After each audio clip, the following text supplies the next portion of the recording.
Hey, today's video is basically going to be how to use the stuff you got in your shop, or maybe pick up a few things for pretty cheap.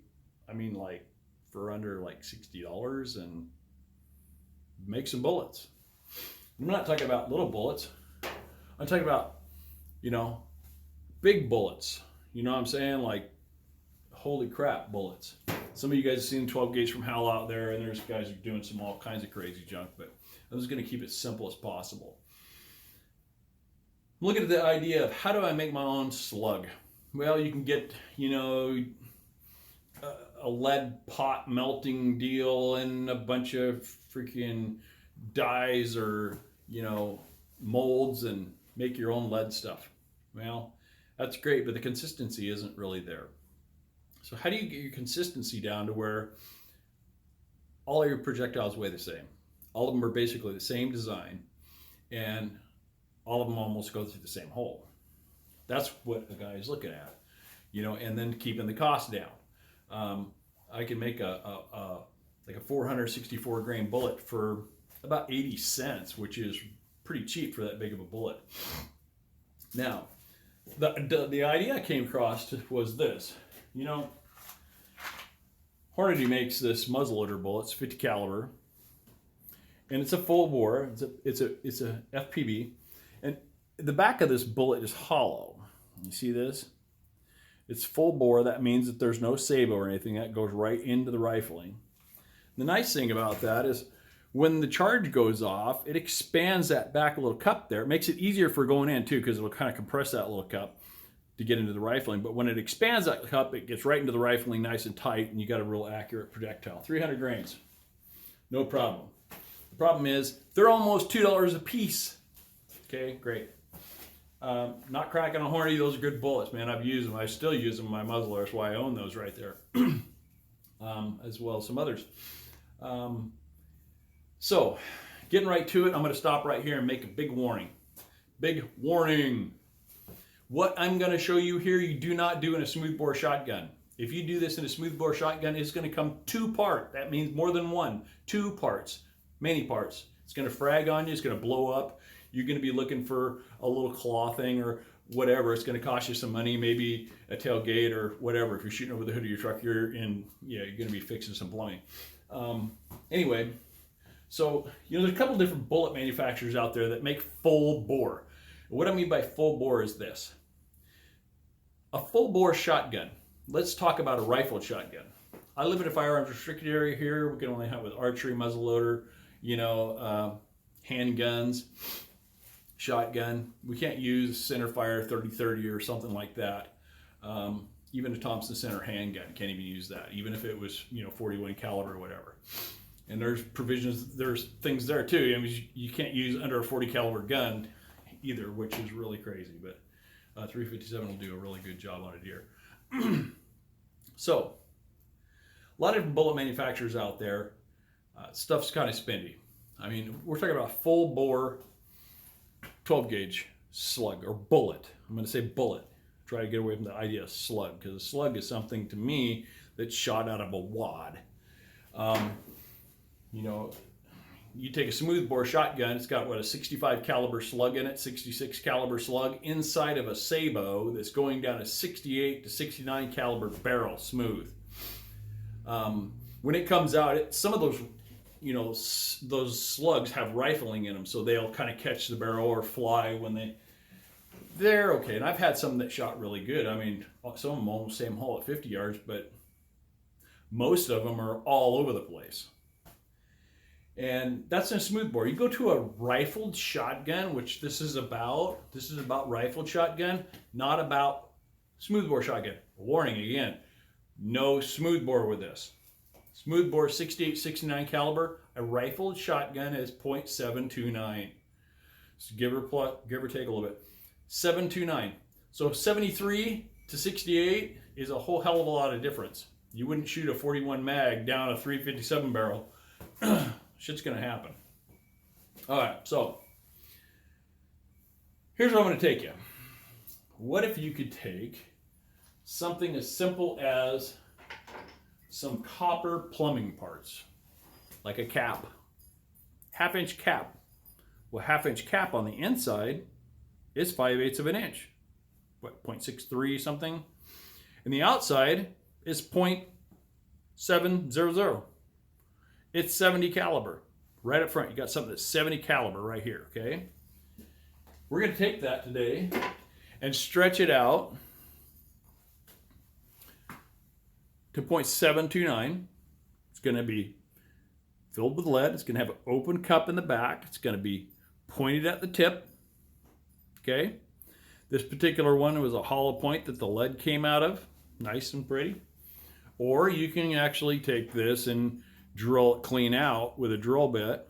I'm thinking the hole's probably gonna have to be bigger than that to be functional, but that's a damn big hole. That's 3/16 right there. But anyway, in the end, what you're looking for is, you know, something that's gonna be suitable. Now, to backtrack a little bit, I don't know why this won't work. It's just a 0.729 cap with the lead in it without the point, which you can do. I mean, that's simple. I mean, that's something simple you can do with a vise and a few parts and a hammer and a torch and a few mauls and so on. Duh. No brainer. Simple Simon stuff. Now, that particular one will load in a shotgun very sweetly with a roll press. And you've got, what, 464 grains? Each one of these, let me back up here. The lead that I put in here is 250 caliber round balls, okay? And these round balls are 0.49. They're 177.4 grains per ball. So with, what, 117 grains in a copper cap, plus 2 round balls, it's like 460. It's like an ounce and an eighth. I put the same amount in the other projectiles as well. So this one has 2 round balls in it. Basically, it's similar as far as how much the cup you have on the back is pretty close to that. I'm gonna have to play around with that as far as which one's more accurate and what do they do at long range and so on and so forth. You want a lot of weight forward in these bigger calibers, and at the slow speeds you want a lot of weight forward too. Where a regular rifle bullet, you know, you're going supersonic, you can have a little bit of weight up there. You want the weight in the middle of the bullet. But anyway, going to the next step here, kind of, like I said, what do you got that you can work with? I don't have a whole lot of crap. I got some stuff, not a lot of stuff, but basically, you get yourself a piece of steel block. This is 1/2 inch, 2 by 2 by 1/2 inch. Okay. Not complicated. You can buy this for like $4 at the Home Depot or at Lowe's or hardware store or wherever. You drill that in there, okay, with your drill press or your drill or whatever.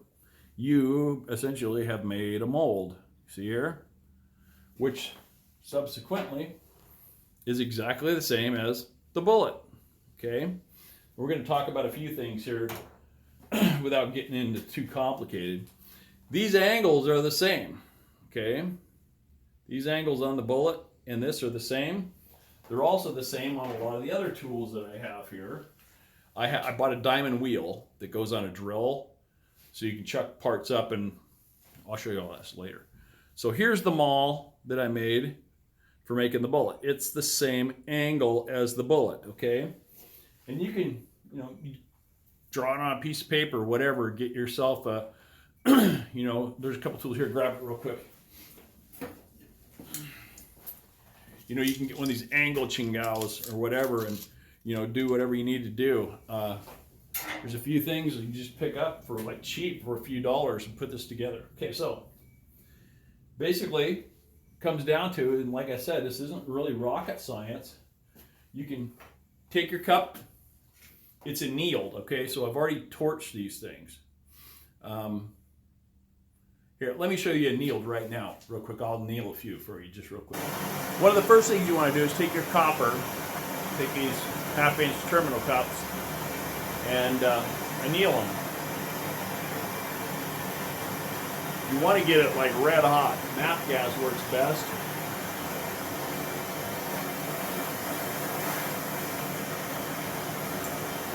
Trust me, those are hot. Into the water.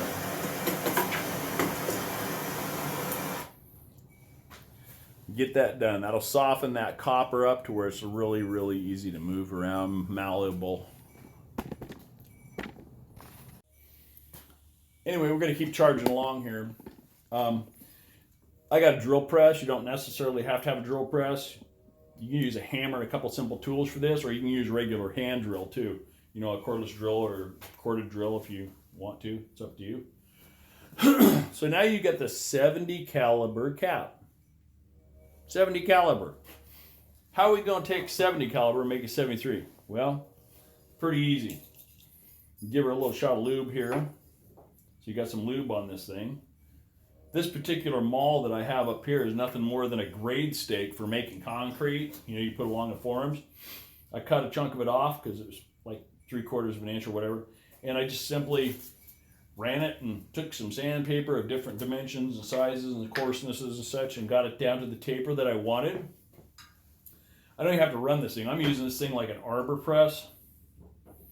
Okay. Not really high speed. I'm going to heat this up just because it makes it easier.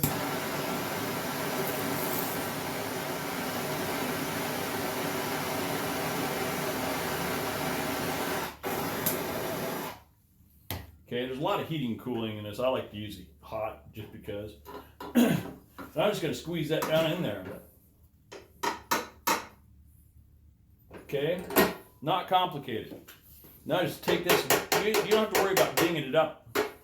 You don't have to worry about knock it off of there. Not complicated, okay? Remember, pliers are handy when you're working with hot stuff. Now you're working with something that's probably 75 caliber, okay? Little big. So, the next step that I like to do here, improve cylinder choke. If you're a shotgun guy, you got one of these laying around, I'm sure. Not complicated. This is like our sizing die for this copper. I'm going to set that in this hole up here. This hole is machined with a step bit. You're going to have to figure out how to get that little ridge in there to where it's the same size as your choke, because the outside of your choke's a little bit different size than your inside. You're going to drop this in from the chamber side of the choke. Not from the muzzle side, but the chamber side. Then you just punch it right through here.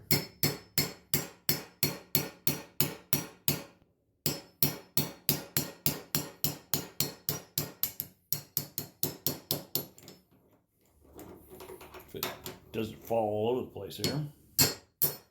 Okay. Now, you check this thing. Oh, look, 0.729, right on the money. Okay. Because that's what the size of this improved cylinder is. I got another improved cylinder. It's a little bit smaller, and I got another one a little bit bigger. I found the one that I liked. I'm going to stick with that. Hella hard steel, cheap. I mean, you probably got a box full of these flying around somewhere. So now you got your basically a jacket for your bullet. Okay. So now you've got that all stretched out here. I'm going to change this up a little bit. Get in here a little bit closer. Again, I like to work with warm stuff, so I'm going to heat this up again. More so on the front than anything.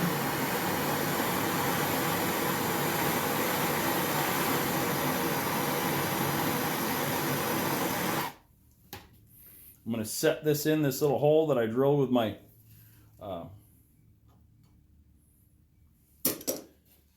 countersink bit. And I'm going to put this, it's a 5/8 rod with that point in it. I'm just going to tap it down in here. You want to check this a little bit as you go. Make sure that you're not getting too radical and knocking the bottom out of it.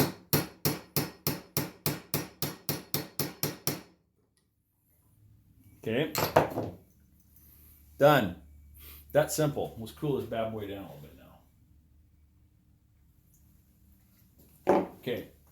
So now you've got your jacket made. Okay. I probably could have done a little bit better than that. I need to clean this die out a little bit. There's a little. Okay, so now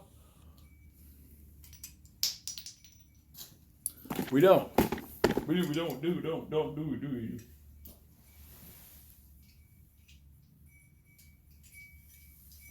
Ugh.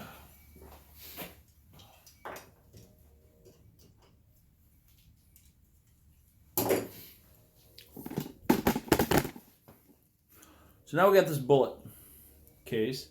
I'm gonna set this up on here. I like to do this do all the jackets at once and then come back and do the lead later. That way you're not having to fight all this, things get hot, do everything and then come back and do the next step. That way you don't have to fight all this stuff like I'm fighting here right now. Trying to keep everything perfect and everything else. So I'm gonna put two lead balls, two 50 caliber lead balls in here. They're .49, the 50 caliber, 177.4 grains apiece.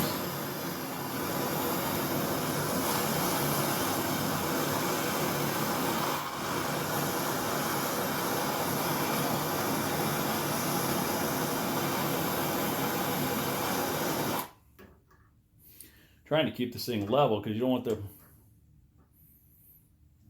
that lead all cattywampus in there.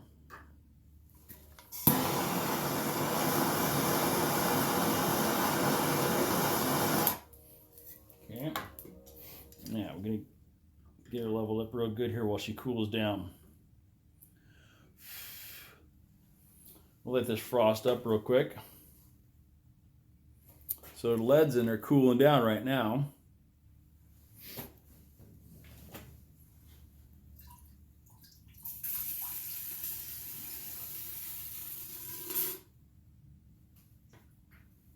Okay. Still pretty warm. But see, now you've got your bullet, your lead's inside. You can drill this out, whatever you need to do. So the next step is just kind of polishing things up a little bit. Now, you've got this maul here that you've already used. You just put this on the bottom of this. It's not really that complicated. It doesn't have to go in there real hard. And then 1,000 grit sandpaper or whatever. 1,000 pretties things up pretty quick.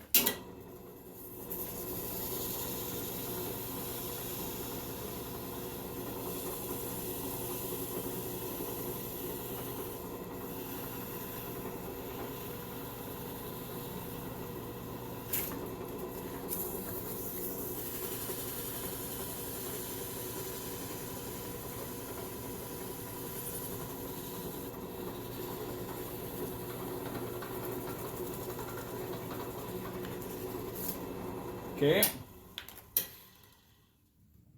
Now this will come off here pretty simple. Just give it a little tap. It comes off there for the most part. There you go. You can spend as much time as you want on these things. It all comes down to loading it now. I mean, you can do it, like I said, there's lots of different ways. You can go get MagTech brass and do some high-speed stuff. I'll warn you though that this right here is a big capacity. And you know, big capacities are great if you're using Magnum stuff. We're using a shotgun, so you know, that's basically what she's gonna look like right there for like a single shotgun. And I have a bolt action, so this isn't gonna fit in my bolt action because that thing is like, I'll bet it's close to 4 inches long. Well, 3.5 long right there. 3.5 inch Magnum isn't that long. It's only about 3 1/8 or so. But so we'll get into the reloading part of this a little later on. But that's just some simple tools, some simple things that you got in your shop. Now, could I do some things better than this? Yeah, I could spend a little more time. I could get a stainless steel brush and clean the inside of that copper out after I anneal it and get it nice and shiny, and you know, take some solder flux and drop in there, which I've done. But basically for the practical application of this was just kind of showing you the idea how simple it is to really make this stuff. I probably spent 2.5 hours making the dies and stuff. Some of it is, you know, the shotgun choke. You already got it. And a few simple tools. I'm sure there's a better way to do all this. This is the simplest way I found. And I don't think it won't shoot good. I don't know how it can't. We're going to find out. Hopefully, if the weather's nice, we can get out and do some of that here in the next couple of days. Anyway, I'm going to let you go. One more time, a warning.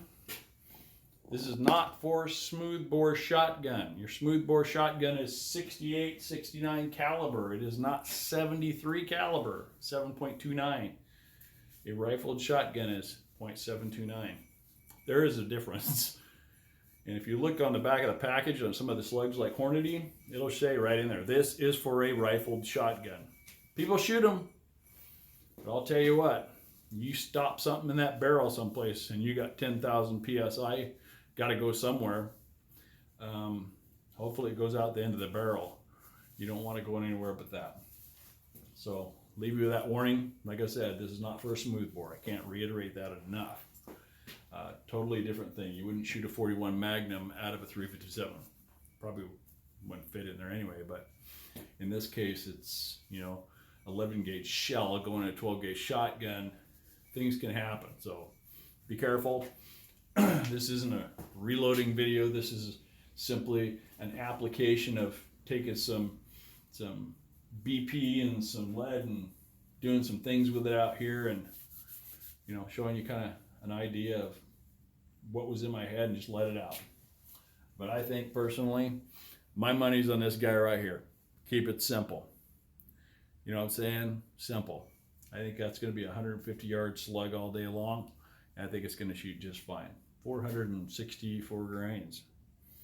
That 1/8 ounce, something like that. A little less than 1/8. But that's cheap.